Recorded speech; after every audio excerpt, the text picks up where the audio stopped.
Hello everyone. तो आज है 22 दिसंबर और इस सेशन में आज का इम्पोर्टेंट करंट अफेयर्स कवर करते हैं, वो भी एमसीक्यू के थ्रू। तो अगर आप किसी भी कॉम्पिटेटिव एग्जाम का तैयारी करते हैं तो जानते हैं कि करंट अफेयर्स का कितना बड़ा रोल होता है। तो वीडियो अंत तक जरूर देखिएगा। चलिए वीडियो शुरू करते हैं। उससे पहले लाइक कर दीजिए और अभी तक चैनल सब्सक्राइब नहीं किए हैं तो जल्दी से चैनल सब्सक्राइब कर लीजिए।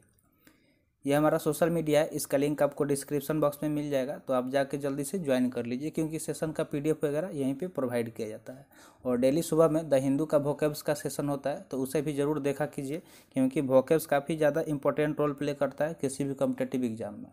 और आपका इंग्लिश भी इम्प्रूव हो जाएगा। बहुत बेहतरीन तरीके से आपको सिखाया जाता है कि कैसे वर्ड को लर्न करना है। ठीक है, तो देखते हैं क्या क्वेश्चन रहने वाला है। देखिए, सबसे पहले आपके सामने क्वेश्चन रहेगा और ऑप्शन रहेगा। अगर आपको आंसर पता होगा तो आप ज़रूर आंसर कीजिएगा और बाद में हम इसको डिटेल में डिस्कस भी करते हैं। ठीक है, तो देखिए सबसे पहला क्वेश्चन है, the Kunming Montreal Global Biodiversity Framework has 23 target that the world needs to achieve by which year. तो देखिए एक यहाँ पे क्या बात हो रहा है कि कन्मिंग मॉन्ट्रियल ग्लोबल बायोडाइवर्सिटी फ्रेमवर्क, जिसको शॉर्ट में GBF बोलते हैं, इसके 23 टारगेट है। कितने टारगेट है? तो 23 टारगेट है पूरे वर्ल्ड का, और जिसको अचीव करना है। ठीक है, तो किस ईयर तक इसको इस टारगेट को अचीव करना है वो पूछा जा रहा है। तो ऑप्शन ए 2025 यानी कि 2025 तक। ठीक है, 2030 तक, 2035 तक और 2040 तक। अगर इसके करेक्ट आंसर की बात करें तो करेक्ट आंसर अगर आपको पता होगा तो कमेंट सेशन में आप जैसे मान लीजिए कि क्वेश्चन नंबर 1 हो गया और जो भी आंसर होगा यहाँ पे ब्रैकेट में डाल के आंसर कर सकते हैं। तो इसका करेक्ट आंसर क्या आ जाएगा? ऑप्शन बी, यानी कि 2030 तक इसका टारगेट है, जो इसके 23 टारगेट्स हैं इसको कंप्लीट करने के लिए। ठीक है, तो आई होप आपको समझ में आ गया होगा। बढ़ते हैं इसके कुछ इंपॉर्टेंट पॉइंट्स की तरफ जो आपके एग्जाम प्रोस्पेक्टिव से काफ़ी ज़्यादा इंपॉर्टेंट होगा। ठीक है, तो यहाँ पे देखिए दिया गया the 15th conference of party, जो COP15 का मीटिंग हुआ था। ठीक है, कहाँ पे हुआ था? To the UN Convention on Biological Diversity. तो किस पे हुआ था? UN Convention on Biological Diversity adopted the Kunming Montreal Global Biodiversity Framework. तो उसने क्या किया? इसको अडॉप्ट किया, अपनाया। किसको? Kunming Montreal Global Biodiversity Framework को। किसमें? तो COP15 का जो मीटिंग हुआ था, कौन सा? तो 15वां मीटिंग हुआ था उसमें। द फ्रेमवर्क है 23 टारगेट, और इस फ्रेमवर्क के कितने टारगेट है? तो 23 टारगेट है, जिसको पूरे विश्व को कब तक अचीव करना है? 2030 तक इस टारगेट को अचीव कर लेना है। In 2020, the world had failed to meet the last set of targets, the एक ही टारगेट। और 2020 में जो टारगेट सेट किया गया था तो उसको मतलब कंप्लीट करने में पूरी दुनिया क्या हो गई? फेल हो गई, यानी कि वो टारगेट कंप्लीट नहीं हो पाया। ठीक है, COP15 had representative of 188 governments on site and agreed on the framework. तो इस मतलब जो COP15 था इसमें कितने रिप्रेजेंटेटिव थे? तो 188 गवर्नमेंट थे on site and agreed on the framework, और सारे क्या हुए? इस फ्रेमवर्क पे एग्रीड हुए थे। आई होप सारे पॉइंट्स आपको क्लियर हो गए होंगे। तो ये सारे इंपॉर्टेंट पॉइंट्स हैं जिसको आपको नोट कर लेना है क्योंकि इससे क्वेश्चन बन सकते हैं आपके अपकमिंग एग्जामिनेशन में। तो सेकेंड क्वेश्चन है, which institution release the report title coal 2022 analysis and forecast to 2025। ठीक है, तो बोला जा रहा है कि कौन सा जो संस्था है उसने एक रिपोर्ट जारी किया है जिसका क्या टाइटल है? तो टाइटल है कोयल 2022 एनालाइज एंड फोरकास्ट टू 2025। तो ऑप्शन है UNEP, ऑप्शन बी है FAO, ऑप्शन सी है UNFCCC और ऑप्शन डी है IEA। तो करेक्ट आंसर इसका क्या आ जाएगा? ऑप्शन डी, यानी कि IEA है जो इसने क्या किया है? एक ये रिपोर्ट जारी किया है। किसको? किस चीज़ पे? तो इसका टाइटल है कोयल 2022 एनालिसिस एंड फोरकास्ट टू 2025। ठीक है, तो आइए देखते हैं कुछ इसके इंपॉर्टेंट पॉइंट्स क्या रहने वाले हैं। तो इंपॉर्टेंट पॉइंट्स यहाँ पे आपके सामने है। इंटरनेशनल एनर्जी एजेंसी, IEA का फुल फॉर्म क्या होता है? इंटरनेशनल एनर्जी एजेंसी, जिसने क्या किया? एक रिपोर्ट रिलीज किया जिसका टाइटल क्या है?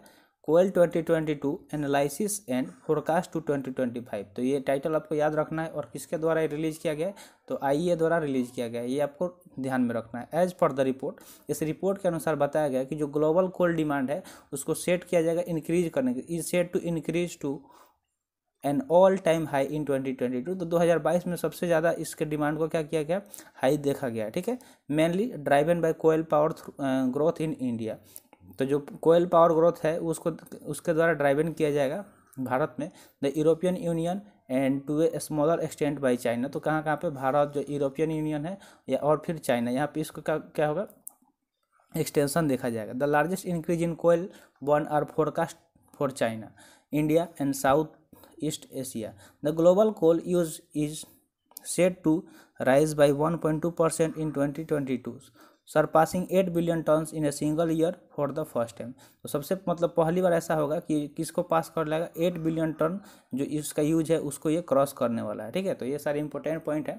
तो बढ़ते हैं नेक्स्ट क्वेश्चन की तरफ। नेक्स्ट क्वेश्चन की बात करें तो नेक्स्ट क्वेश्चन है which union ministry launch the country's first ever surety bond insurance product. तो पूछा जा रहा है कि कौन सी यूनियन मिनिस्ट्री ने लॉन्च किया है देश का पहला ever surety bond insurance product. तो ऑप्शन ए है union finance ministry, option B है union road transport and highway ministry, option C है यूनियन कॉर्पोरेट अफेयर मिनिस्ट्री और ऑप्शन डी है union commerce and industry ministry. तो correct answer इसका अगर देखें तो बी हो जाएगा। ठीक है, union road transport and highway ministry द्वारा इसको लॉन्च किया गया है।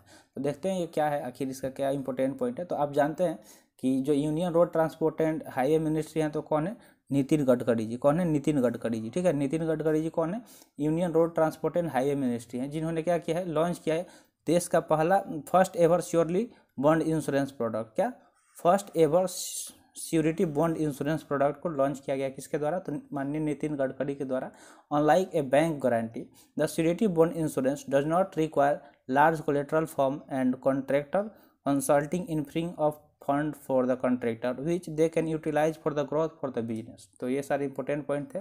बस आपको यह याद रखना है कि इस जो first ever surety bond insurance product है किसके द्वारा लॉन्च किया गया। ठीक है, किस मिनिस्ट्री द्वारा, और union road transport and highway minister कौन है।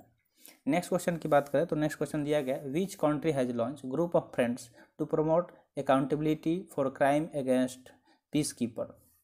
तो कौन सा जो देश है उसने लॉन्च किया है ग्रुप ऑफ फ्रेंड्स जो प्रमोट करेगी accountability of crime against peacekeeper. तो जो पीस कीपर के अगेंस्ट जो क्राइम है उसको क्या करेगी, प्रमोट करेगी किसके द्वारा, ग्रुप ऑफ फ्रेंड्स के द्वारा। तो इसके किस देश द्वारा लॉन्च किया गया, तो ऑप्शन ए है यूक्रेन, ऑप्शन बी है इंडिया, ऑप्शन सी है श्रीलंका और ऑप्शन डी है बांग्लादेश। तो इसका करेक्ट आंसर हो जाएगा इंडिया। ठीक है, भारत द्वारा इसको लॉन्च किया गया है ग्रुप ऑफ फ्रेंड्स जो प्रमोट करेगी accountability for crime against peace speaker. तो जो पीस स्पीकर के अगेंस्ट जो क्राइम है इसके अकाउंटेबिलिटी को प्रमोट करने का काम करेगा कौन सा, तो group of friends.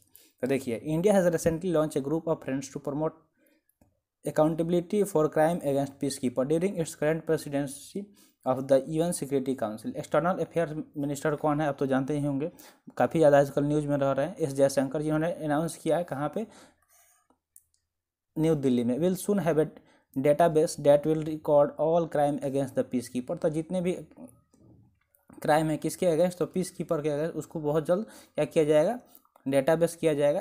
India, Bangladesh, देखिए इंडिया हो गया, बांग्लादेश हो गया, इजिप्ट हो गया, France, Morocco and Nepal are को चेयर ऑफ द ग्रुप। तो ये सब क्या होंगे, इसके को चेयर होंगे इस ग्रुप के। ठीक है, India among the largest troop contributing countries to UN peacekeeping has lost 177 of its peacekeepers in the line of duty. तो ये सारे इंपॉर्टेंट पॉइंट्स से बढ़ते हैं नेक्स्ट क्वेश्चन की तरफ। नेक्स्ट क्वेश्चन की बात करें तो नेक्स्ट क्वेश्चन है which country has partnered with PTC India for supply of power from Indian power market. तो बोला जा रहा है कि कौन सा देश है जो पार्टनरशिप करेगा किसका, पीटीसी के इंडिया के साथ for supply of power from Indian power market. तो जो इंडियन पावर मार्केट है इससे पावर सप्लाई करने का काम कौन करेगा, तो मतलब इसमें पार्टनरशिप कौन निभा रहा है, तो ऑप्शन ए है नेपाल, ऑप्शन बी है श्रीलंका, ऑप्शन सी है बांग्लादेश और ऑप्शन डी है भूटान।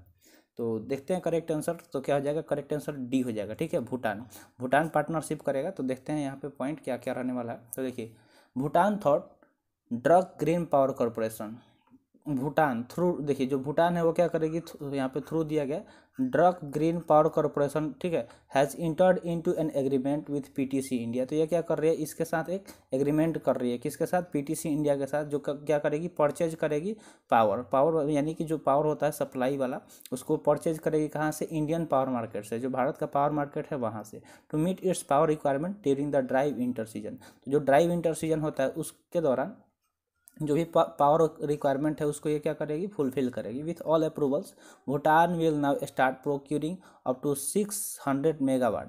तो भूटान क्या कर देगी, 600 मेगावाट को प्रोक्योरिंग स्टार्ट कर देगी ऑफ पावर, किसका, पावर का, थ्रू पीटीसी। तो जो पीटीसी के साथ ये इसका पार्टनरशिप होगा, इसके थ्रू क्या करेगी, 600 मेगावाट का ये प्रोक्योरिंग शुरू कर देगी from the Indian power market. तो जो इंडियन पावर मार्केट है वहाँ से ये चीज़ होगी। तो आज के लिए इतना ही, आज का सेशन यहीं पर समाप्त हुआ। आई होप आपको सेशन अच्छा लगा होगा। तो सेशन कैसा लगा कमेंट सेशन में ज़रूर बताइएगा। तो मिलते हैं फिर अगले सेशन में। Thanks for watching. जय हिंद।